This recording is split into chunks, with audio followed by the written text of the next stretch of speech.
Bueno, después de los percances y inconvenientes técnicos, vamos a dar inicio a la jornada del día de hoy. Antes que nada, buenas noches. Sean todos bienvenidos a esta jornada de charla y debate sobre Malvinas, organizada y auspiciada por el Círculo Nacionalista de Santiago del Estero. En esta oportunidad tenemos dos grandes expositores. Uno de ellos es nuestro querido amigo, el señor Andrés Fracha, quien es abogado, trabaja en el Poder Judicial de la provincia de Tucumán, además profesor en la Cátedra de Filosofía del Derecho de la Universidad Nacional de Tucumán y actual miembro de la Comisión Directiva del Círculo Nacionalista de Santiago del Estero, quien abordará el tema titulado Malvinas, ¿fue una guerra justa? Por otra parte, tenemos la presencia, ni más ni menos, de un veterano de Malvinas, el teniente coronel Hugo Aníbal Quiroga, quien además es autor de un libro titulado Los santiagueños en Malvinas, y en el día de hoy abordará el tema titulado Malvinas, la recuperación, sus causas y sus consecuencias. A todo esto le dará la impronta, obviamente, de su propia experiencia personal de los acontecimientos. Por otra parte, antes de comenzar con la jornada de hoy, me gustaría decir algunas palabras preliminares. La actividad de hoy está en consonancia con los objetivos del Círculo Nacionalista, que, como todos sabemos, es la de dar un determinado marco de formación y difusión en relación a la identidad nacional, que lamentablemente hoy existe un vacío en los ámbitos académicos, educativos o culturales. Entonces tratamos de suplir ese vacío con estas actividades. Y en el día de hoy, esta actividad, esta humilde y modesta actividad en relación a Malvinas, no solamente busca dilucidar algunos aspectos tal vez jurídicos o históricos del tema, sino también generar en los presentes la conciencia del deber ineludible de todo ciudadano argentino de defender la soberanía nacional y el patrimonio, no solamente material, sino también espiritual de la nación. Sin más nada que decir y sin más nada que agregar, comencemos con esta jornada, con la primera exposición a cargo del doctor Andrés Fracha. Todo suyo, doctor.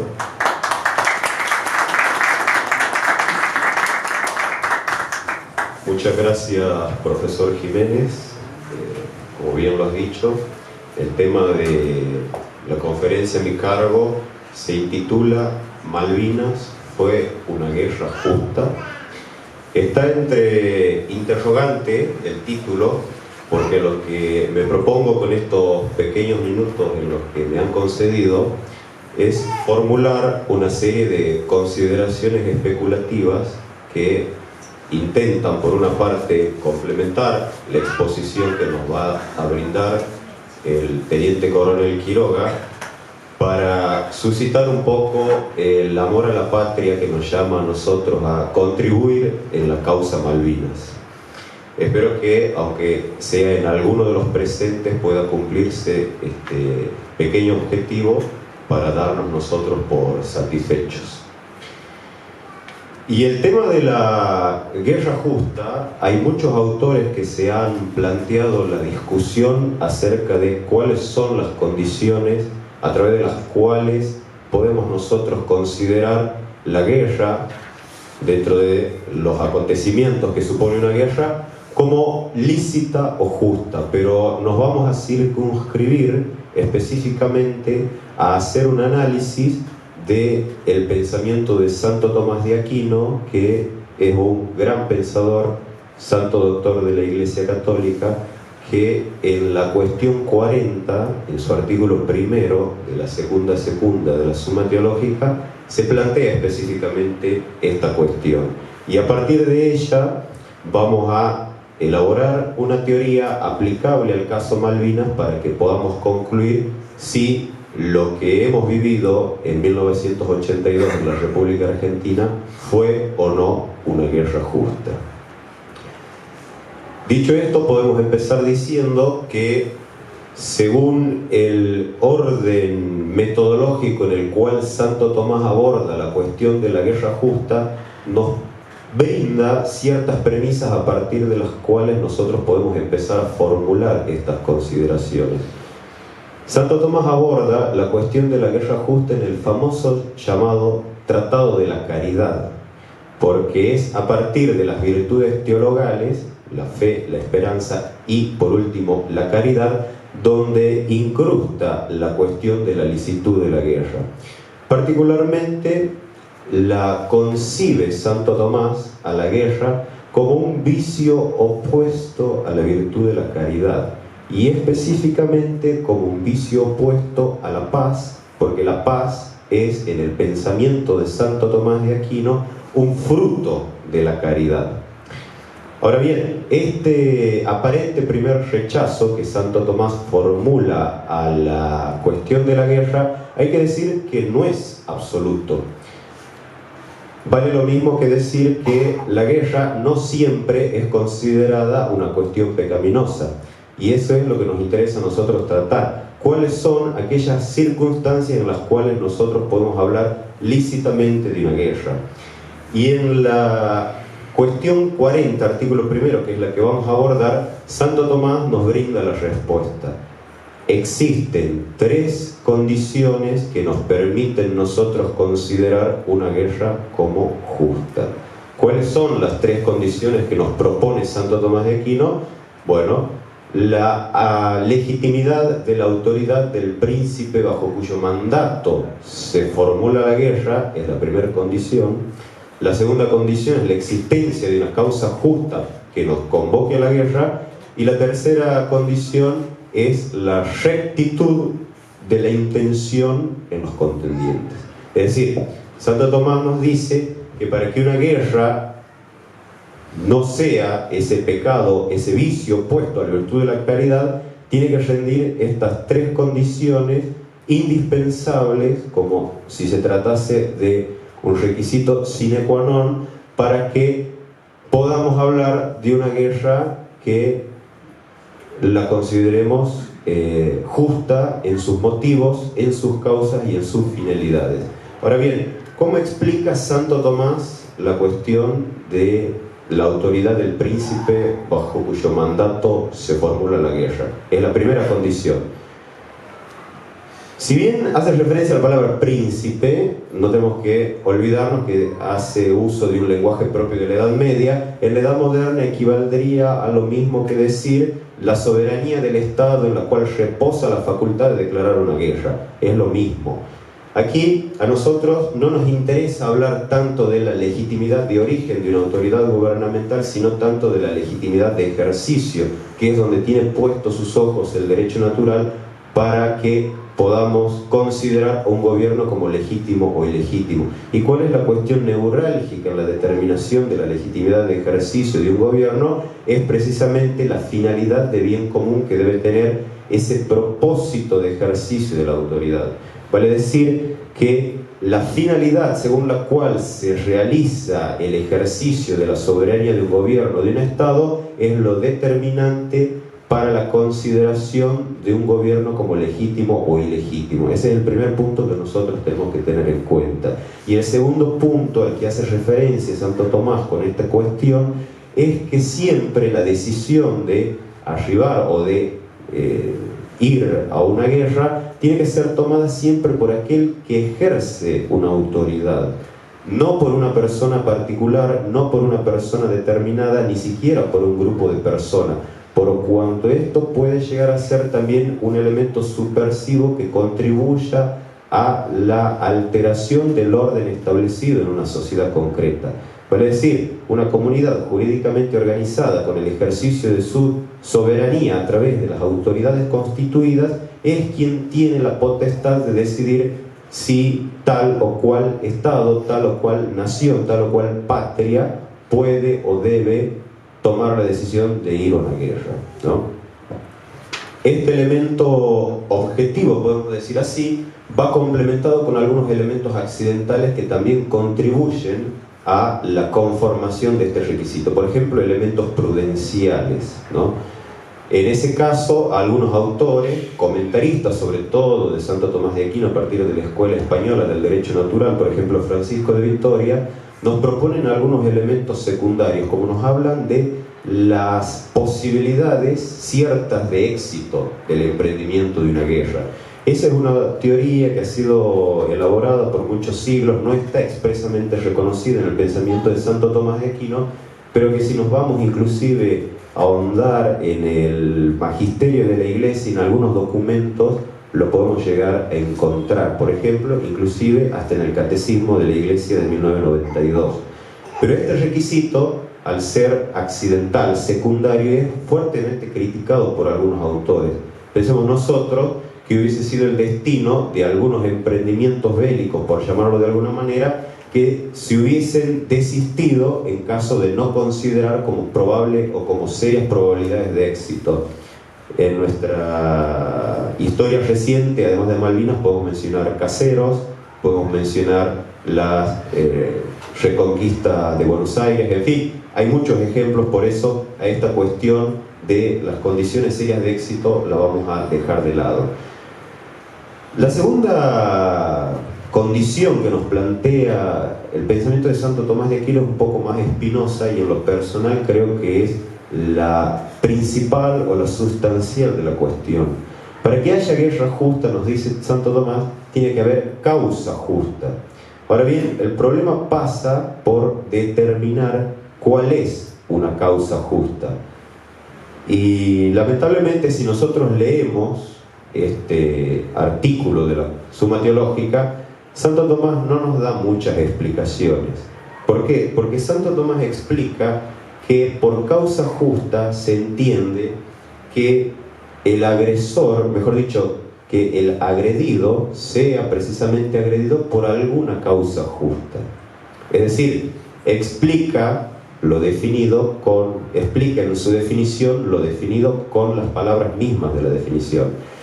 Aquí los comentaristas se han explayado un poco más y han entendido que causa justa tiene que ser entendido únicamente cuando existe algún desorden, un agravio, una injuria proferida contra el orden natural. Es decir, cuando una persona, en este caso un Estado, una persona de derecho público, recibe una injuria, una injusticia de tal magnitud que no pueda ser reparada por otro medio.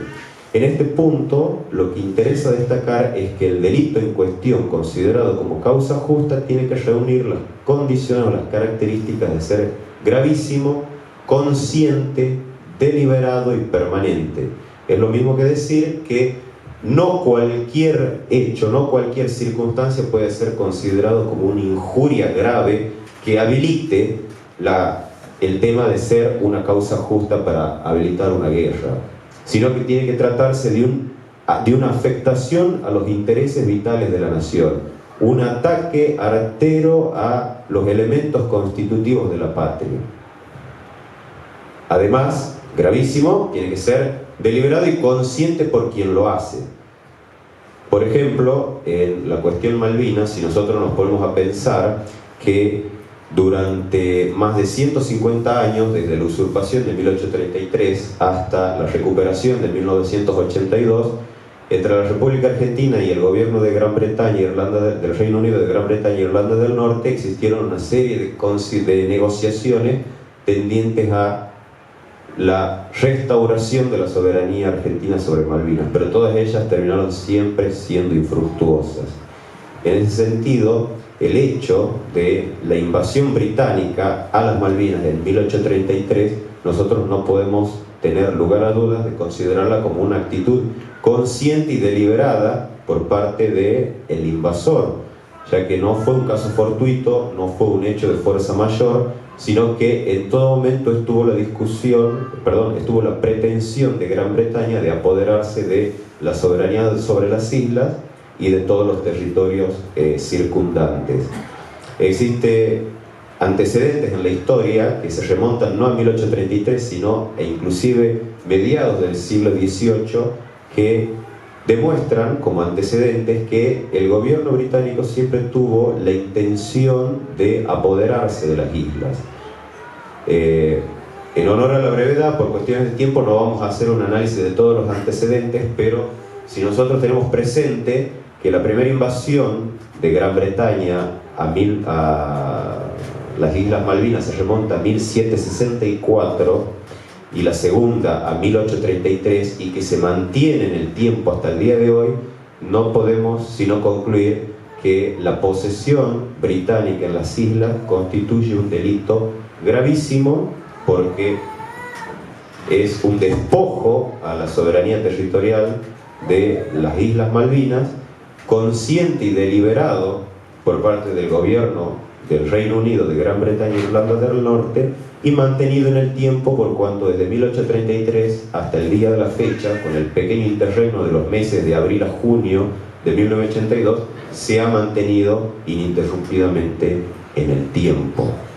Además de ello, para que nosotros podamos considerar a Malvinas como una causa justa en la defensa de nuestros intereses, tenemos que realizar consideraciones no solo de tipo material, en cuanto es un territorio que está ajeno a nuestra soberanía, sino también una cuestión cultural, espiritual e idiosincrática de nuestra nación, porque no tenemos que olvidar que la población nativa que se encontraba en las islas en 1833 fue exterminada por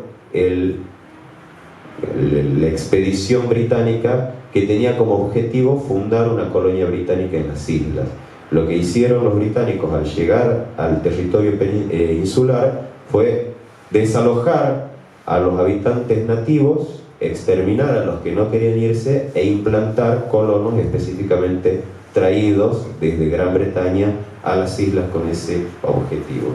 Imagínense ustedes el grave daño que le han causado a la nación, no solo sacándonos esa porción de tierra, sino también exterminando a compatriotas argentinos e implantando allí una población extranjera.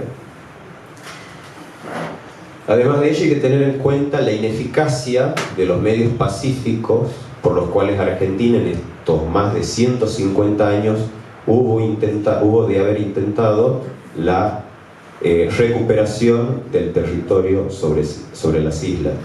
Intentos que siempre obtuvieron una respuesta negativa por parte de Gran Bretaña.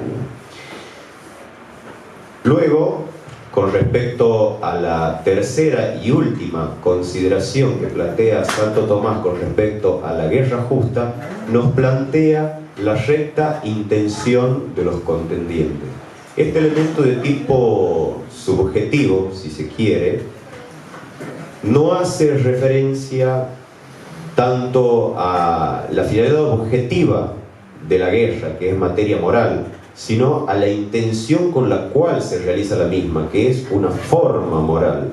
Pero más allá de eso, lo que interesa destacar en este punto es que si nosotros consideramos a la guerra como una cuestión instrumental, en el sentido de que sirve la guerra para restaurar un orden injuriado, un orden perturbado, para restablecer las condiciones de paz que a nosotros nos habilitan a incurrir en la guerra, no tenemos sino que sostener que la intención con la cual se realiza la guerra tiene que ser necesariamente la paz. Esto lo dice Santo Tomás siguiendo el pensamiento de San Agustín y de Aristóteles, en el sentido de que la guerra tiene que ser la paz y tiene que ser desarrollada siempre con la intención anímico-espiritual, digamos así, de, a través de la guerra, restablecer el orden de la caridad que ha sido alterado.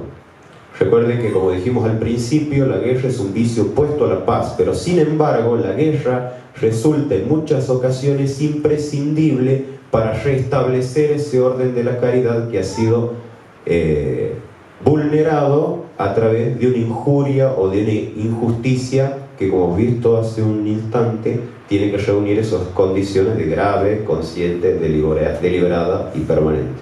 Entonces, la finalidad con la que se propone una guerra tiene que ser siempre restablecer ese orden alterado. ¿Cuáles son los indicios que nos permiten a nosotros, dicen algunos comentaristas de Santo Tomás, conocer que hay recta intención entre los contendientes de una guerra? Bueno, primero, la forma en la cual se lleva una guerra. Cuando existen elementos como por ejemplo el odio, el rencor, la venganza entre los contendientes, no podemos hablar de una recta intención. Si nosotros al finalizar una guerra vemos cuáles son las condiciones de paz que se impone al vencido, y si esas condiciones de paz son violentas o de alguna forma violan la dignidad del vencido, no podemos hablar de que fue una guerra justa. Por ejemplo, el Tratado de Versalles, que fue altamente violatorio de la dignidad de algunos estados contendientes en la Primera Guerra Mundial. Si nosotros aplicamos este punto a la cuestión Malvinas, y si pensamos que la Guerra de Malvinas no terminó el 14 de junio de 1982, sino en noviembre de 1990, cuando se firma el famoso Tratado de Madrid, podemos considerar que por parte de Gran Bretaña no hubo una guerra justa hacia nosotros, sino que fue lo más agraviante para la nación argentina, en el sentido de que la firma del Tratado de Madrid fue otro despojo que sufrió la soberanía argentina, y fue una suerte de renegar sobre la guerra, sobre la sangre derramada, sobre los intereses de la patria, sobre las islas. En cambio, si nosotros vemos cómo fue el accionar de la República Argentina durante el conflicto, por lo menos, en la que se buscaron alternativas de paz, en la que no se cerraron las posibilidades para llegar a una solución pacífica, y en la que inclusive en algunos casos fue criticado, pero piensen ustedes que la Operación Rosario del 2 de abril de 1982, que fue a llevar a cabo el desembarco de las islas de las tropas argentinas sobre las islas, no se contaron ningunas bajas sobre las Fuerzas Armadas británicas, que las había en las islas, ni mucho menos sobre la población civil británica sobre las islas. La única baja fue un soldado argentino, el capitán Chaquino, y no hubo derramamiento de sangre por parte del enemigo de nuestra patria. Claramente, a través de estos pequeños indicios, podemos concluir que efectivamente hubo recta intención por parte de Argentina en la causa Malvinas. Hubo recta intención, había causa justa, había legitimidad de ejercicio en la autoridad, por cuanto la recuperación de la causa de las Islas Malvinas tiende necesariamente hacia la consecución del bien común de la patria. Entonces nosotros necesariamente tenemos que concluir en esta pequeña charlita que Malvinas fue una guerra justa. Que esta conmemoración que estamos haciendo sirva, contribuya a que a través de la generación de conciencia entre nosotros de la justicia de la causa Malvinas, podamos algún día nosotros verla, con la gracia de Dios, reincorporadas a nuestras islas para el patrimonio nacional. Y finalmente quiero aportar dos palabras con respecto a esta última cuestión, a la intención que tenemos que tener respecto a la causa Malvinas. Y quiero decirles que para emprender una guerra, además de esto que especulativamente hemos considerado, es necesario tener en cuenta la intención que tenemos que tener nosotros como hijos de Dios y de la patria, de refundar nuestra patria en Cristo, como decía el Papa San Pío X, instaurare omni Cristo. Con ello nosotros seguiremos simplemente el tradicional ejemplo de los fundadores de la nacionalidad argentina, que la instituyeron siempre católica y occidental desde su nacimiento. Si nosotros nos negamos a combatir con esta intención, estaríamos haciéndolo con una intención torcida, lo cual vicia la justicia y la licitud de una guerra. Entonces, animémonos con este espíritu y también siempre agradecidos a la memoria de aquellos que ofrendaron su vida por amor a la patria para recuperar nuestras islas, como el testimonio que ahora nos va a brindar el veterano de guerra, el teniente coronel Quiroga, con quien los dejo ahora. Muchas gracias.